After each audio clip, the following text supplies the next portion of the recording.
শেখ হাসিনা কেন বাংলাদেশে ফিরে আসতে এত আগ্রহী ছিলেন?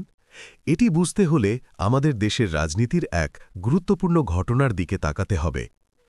শেষবার দেশে ফেরার সময় আওয়ামী লীগ বিশাল ব্যবধানে জিতেছিল এবং ক্ষমতায় ফিরে এসেছিল। এটি ঘটে এমন সময়ে যখন দেশ জুড়ে তত্ত্বাবধায়ক সরকার ছিল। সেখানে পরিচিত ১-১১ সময়কাল। সেই সময়ে শেখ হাসিনার দেশে ফেরার উপর প্রকৃতপক্ষে নিষেধাজ্ঞা আরোপ করা হয়েছিল। তবুও তিনি সব বাধা অতিক্রম করে মার্কিন যুক্তরাষ্ট্র থেকে দেশে ফিরলেন। এখন প্রায় ১৫ বছর পরে আওয়ামী লীগের পরিস্থিতি আরও কঠিন হয়ে পড়েছে। তারা আবারও তার দেশে ফেরার জন্য ব্যাকুল, কারণ তার সেই আগের ফিরতি পদক্ষেপই দলের জন্য একটি গুরুত্বপূর্ণ মোড় ছিল। তাহলে সেই দিনগুলো কেমন ছিল? বিএনপি সরকারের মেয়াদ শেষ হওয়ার পর একটি তত্ত্বাবধায়ক সরকার ক্ষমতা গ্রহণ করল।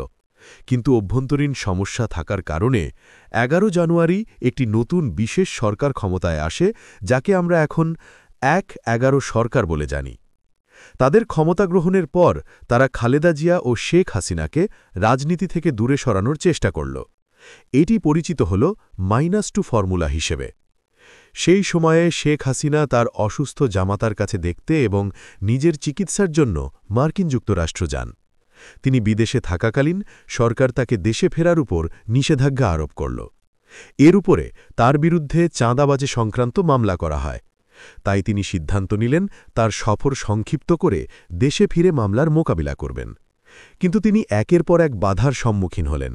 এমনকি বিমানবন্দরে তাকে বোর্ডিং পাসও দেয়া হয়নি। এই ঘটনা আন্তর্জাতিক সংবাদে প্রকাশিত হয়।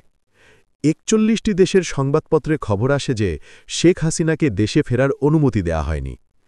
এই আন্তর্জাতিক মনোযোগ প্রকৃতপক্ষে আওয়ামী লীগের জন্য সমর্থন বাড়াতে সাহায্য করল। বাংলাদেশে আওয়ামী লীগের সমর্থকরা প্রতিবাদে রাস্তায় নামে এবং তার ফেরার দাবি জানায়। সমস্ত চাপ সত্ত্বেও শেখ হাসিনা দেশে ফেরার বিষয়ে দৃঢ় থাকেন। শেষ পর্যন্ত জাতীয় এবং আন্তর্জাতিক চাপের কারণে সেনাবাহিনী সমর্থিত সরকার বাধা তুলে নিতে বাধ্য হয়। এরপর শেখ হাসিনা মার্কিন যুক্তরাষ্ট্র থেকে লন্ডনে যান এবং সেখান থেকে ঢাকায় পৌঁছান। তিনি ল্যান্ডিং করলে হাজার হাজার মানুষ বিমানবন্দরে তাকে স্বাগত জানানোর জন্য জড়ো হয়। তিনি ধানমন্ডিতে বঙ্গবন্ধু ভবনের দিকে বিশাল মিছিলের সঙ্গে এগোলে রাস্তাগুলো উল্লাসে ভরে যায়।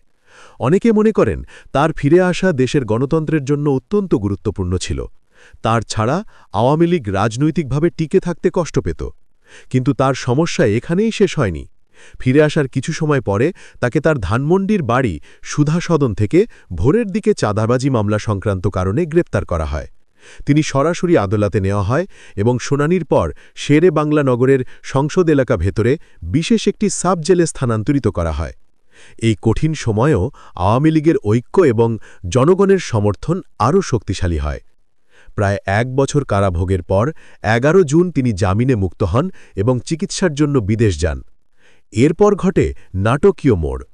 একবার আরও ফিরে আসার পর আওয়ামী লীগ তার নেতৃত্বে ডিসেম্বরের সংসদীয় নির্বাচনে অংশগ্রহণ করে। তারা বিশাল ব্যবধানে জিতে ৭ বছরের পর আবার ক্ষমতায় ফিরে আসে।